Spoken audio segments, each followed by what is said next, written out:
Hello everyone, आज हम हिंदी में पढ़ेंगे अपना चैप्टर नंबर 7 और उसको समझेंगे। तो सबसे पहले चैप्टर का नाम पढ़िए, क्या है? हमारी आँखें। हमारी आँखें। तो हम ये चैप्टर पढ़ना स्टार्ट करते हैं। तो देखिए क्या लिखा है। आज सुबह से ही सचिन की आँखों में कुछ कुछ लाली है।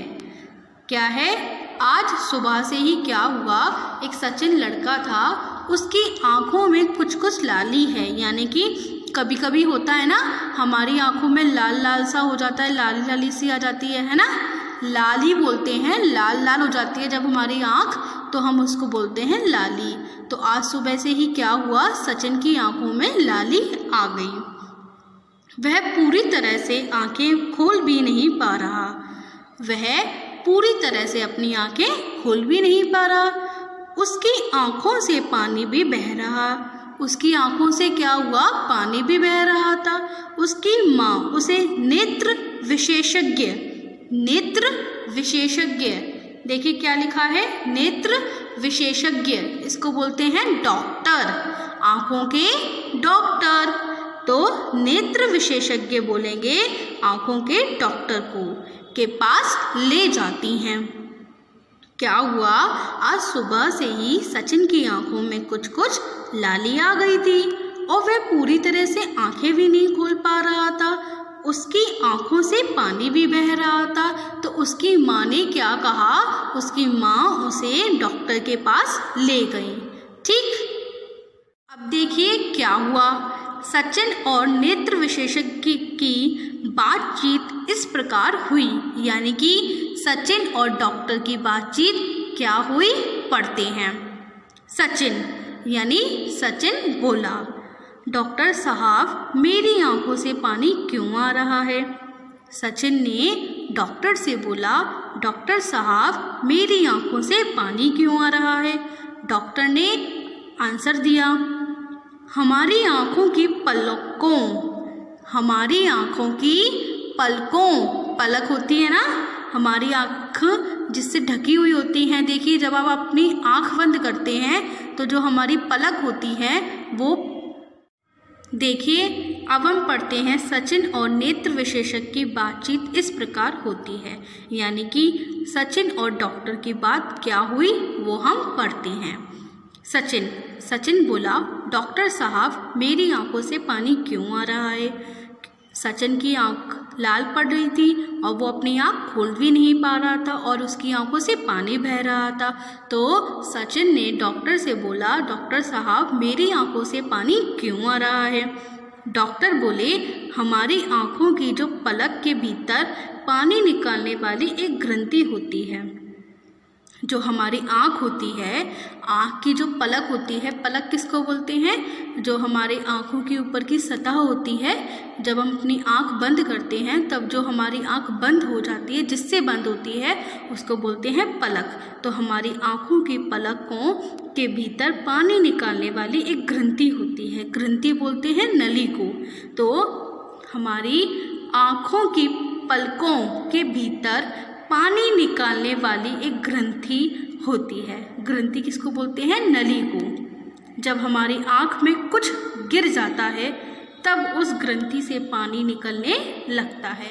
क्या होता है, जब हमारी आँख में कोई भी कूड़ा कटकट गिर जाता है तो हमारी जो ग्रंथि होती है, नली होती है, उससे पानी निकलने लगता है। यह तब तक निकलता रहता है जब तक आँख में पड़ी चीज़ बहकर बाहर ना निकल जाए।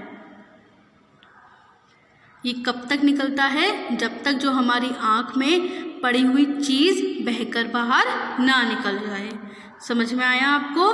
क्या हुआ, सचिन ने डॉक्टर साहब से बोला कि मेरी आंखों से पानी क्यों आ रहा है?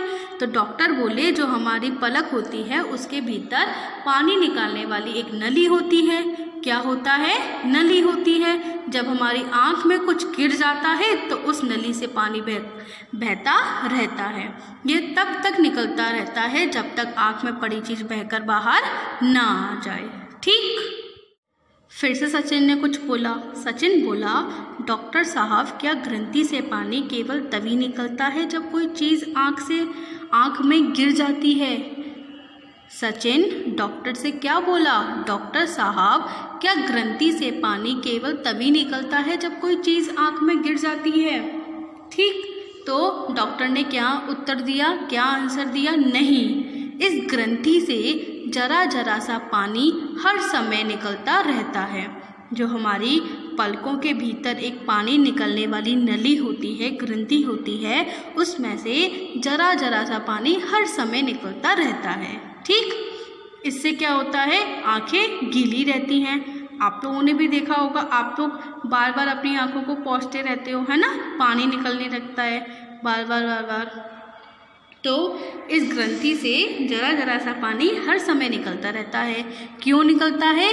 क्योंकि इससे आँखें गीली रहती हैं। क्या होता है? हमारी आँखें गीली रहती हैं। इस गीलेपन या चिकनाई से हमारी आँखों में खुश्की खुश्की नहीं आती। देखिए, खुश्की का मतलब होता है कि हमारी आँखों में सूखापन नहीं आता। तो क्या होता है? इस ग्रंथि से जरा जरा सा पानी हर समय निकलता रहता है। क्यों? क्योंकि इससे आँखें गीली रहती हैं। इस गीलेपन या चिकनाई से हमारी आँखों में खुश्की नहीं आती। ओके, तो इससे वे कम थकती हैं। तो जो हमारी आँखें होती हैं वो गीलेपन से और चिकनाई से कम थकती हैं। ठीक, आगे पढ़ें। अब क्या लिखा है? सचिन ने फिर बोला, डॉक्टर साहब, आँखों में दुर्बलता कैसे आती है? आँखों में दुर्बलता कैसे आती है? सचिन ने क्या बोला? डॉक्टर साहब, आँखों में दुर्बलता कैसे आती है? समझिए पहले कि दुर्बलता का मतलब क्या होता है। दुर्बलता का मतलब होता है कि हमारी आँखें कमज़ोर कैसे हो जाती हैं। बहुत सारे लोगों की आँखें कमज़ोर हो जाती हैं ना, तो उनको चश्मे की ज़रूरत होती है ना। तो हमारी जब आँखें कमज़ोर हो जाती हैं तब उसको बोलते हैं दुर्बलता। ठीक, डॉक्टर साहब, आँखों में दुर्बलता कैसे आती है? डॉक्टर ने उत्तर दिया, आँखों में दुर्बलता आने के कई कारण हैं। आँखों में दुर्बलता आने के कई कारण हैं। कौन कौन से? देखिए, पढ़ने लिखने के गलत तरीके से। कौन से? पढ़ने लिखने के गलत तरीके से। पढ़ने लिखने के क्या गलत तरीके होते हैं? देखिए, पढ़ने लिखने के गलत तरीके का क्या मतलब हुआ?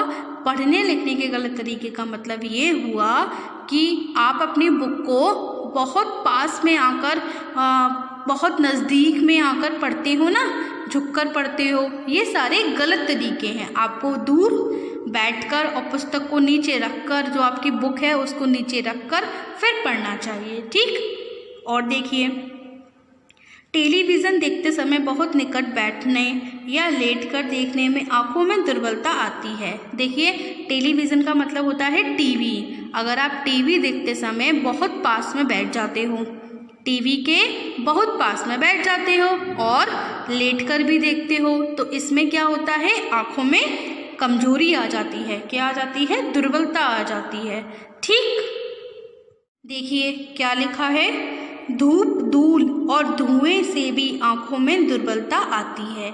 यानी कि धूप जब आप बाहर निकलते हैं तब, और धूल वाली जगहों पर जाते हैं और धुएं वाली जगहों पर जाते हैं तब उससे भी आँखों में दुर्बलता आती है। तो आपको इन सब से दूर रहना चाहिए।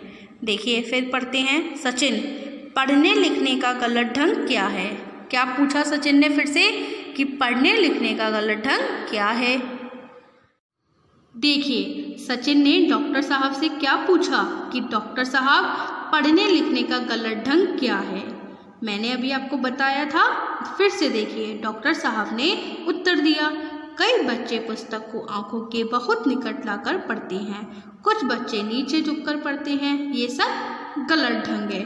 तो आपको बहुत ध्यान रखना है कि आपको अपनी पुस्तक आँखों के निकट लाकर पढ़ना नहीं है और नीचे झुककर भी नहीं पढ़ना है। ठीक, सचिन की माँ यानी सचिन की माँ फिर से डॉक्टर से कुछ पूछती हैं। डॉक्टर साहब, इसे पढ़ने का सही ढंग समझाइए। डॉक्टर साहब, इसे पढ़ने का सही ढंग समझाइए। तो डॉक्टर साहब सचिन को पढ़ने का सही ढंग समझाते हैं। आपको ये बहुत ध्यान से सुनना है। ठीक, आप भी बिल्कुल इसी तरीके से पढ़ेंगे। पुस्तक को आँखों के लगभग 30 सेंटीमीटर दूर रखना चाहिए। जो बुक होती है वो आँखों से लगभग 30 सेंटीमीटर दूर रखनी चाहिए। सीधे बैठकर पढ़ना चाहिए। कम प्रकाश या बहुत तेज प्रकाश में नहीं पढ़ना चाहिए। प्रकाश का मतलब होता है लाइट, यानी कि आपको कम लाइट या बहुत तेज लाइट में नहीं पढ़ना चाहिए। ठीक, सर्दियों में धूप में पढ़ते समय पुस्तक पर छाया पड़ती रहनी चाहिए। यानी कि क्या होता है, सर्दियों में आप लोग अपने अपनी टेरेस पर चले जाते हो और वहाँ पर धूप में पढ़ते रहते हो, पर नहीं, आपको क्या करना चाहिए, सर्दियों में धूप में पढ़ते समय पुस्तक पर क्या आनी चाहिए, छाया। छाया किसको बोलते हैं, शैडो को। तो पुस्तक पर छाया पड़ती रहनी चाहिए। समझ में आया आपको? तो आपको चैप्टर समझ में आया? आज के लिए यहीं तक। मैं आपको कल ये चैप्टर पूरा रीड करा दूंगी। तो आज आपको होमवर्क में क्या करना है, आपको होमवर्क में चैप्टर नंबर 7 हमारी आँखें, वहाँ तक मैंने आपको पढ़ा दिया है, आपको वहाँ तक पढ़ना है। Okay, good bye.